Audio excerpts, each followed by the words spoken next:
તો ગંભીરા બ્રિજ દુર્ઘટના બાદ સફાળું જાગ્યું છે તંત્ર। અમદાવાદમાં અધિકારીઓ દ્વારા ચેકિંગ કરવામાં આવ્યું। સવારથી જ અધિકારીઓ બ્રિજ ચેકિંગમાં નીકળ્યા છે। કાંકરિયાના અંબિકા બ્રિજનું નિરીક્ષણ કરવામાં આવ્યું। સેવન્થ ડે બ્રિજ સહિતના બ્રિજનું નિરીક્ષણ કરાયું। બ્રિજમાં ખામીઓની અધિકારીઓએ નોંધ લીધી છે।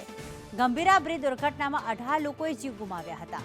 શહેરના તમામ બ્રિજનું નિરીક્ષણ કરાશે તો નિરીક્ષણ કરવા અધિકારીઓ દોડતા થયા છે।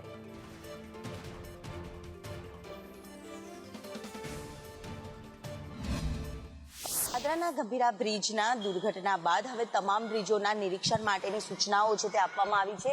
તમામ જે બ્રિજો હતા, જે મોરબી કેબલ બ્રિજ દુર્ઘટના બાદ તમામ જે બ્રિજોની મરામત કરવામાં આવી હતી, રિનોવેટ કરવાની જરૂર પડી હતી, તો તે તમામ રિનોવેટ કર્યા હતા। અંદાજિત 200થી પણ વધારે જે બ્રિજો હતા તે રિનોવેટ કરવાની ફરજ પડી હતી અને તે જ બ્રિજોની મરામત કરવામાં આવી હતી। જોકે હવે આ ગંભીરા બ્રિજની દુર્ઘટના બાદ હવે કોર્પોરેશનના અધિકારીઓ છે ફિલ્ડ પર જોવા મળી રહ્યા છે। તમામ જે જર્જરિત જે બ્રિજો હોય છે તેનું નિરીક્ષણ છે તે કરવામાં આવી રહ્યું છે। અમદાવાદ શહેરના તમામ જે બ્રિજોના નિરીક્ષણ માટે જે તમામ લોકો છે તે અહીંયા પહોંચ્યા છે અને સાથે જ અહીંયા ઊભા રહેલા પણ નજરે અને નિરીક્ષણ કરતા પણ જોવા મળી રહ્યા છે। મહત્વનું છે કે આ તમામ જે રિપોર્ટ છે તે તમામ જે બ્રિજોનું નિરીક્ષણ કર્યા બાદ એક રિપોર્ટ છે તે તૈયાર કરવામાં આવશે અને કયા બ્રિજમાં જે ખામી દેખાય છે તે બાબતને લઈને એક તાગ મેળવ્યા બાદ આ બ્રિજોની કામગીરી છે તે ક્યાંય કોઈ બાકી ન રહી જાય તે માટેની, કોઈ ભૂલ ન રહી જાય તે માટેની પણ કરવામાં આવશે।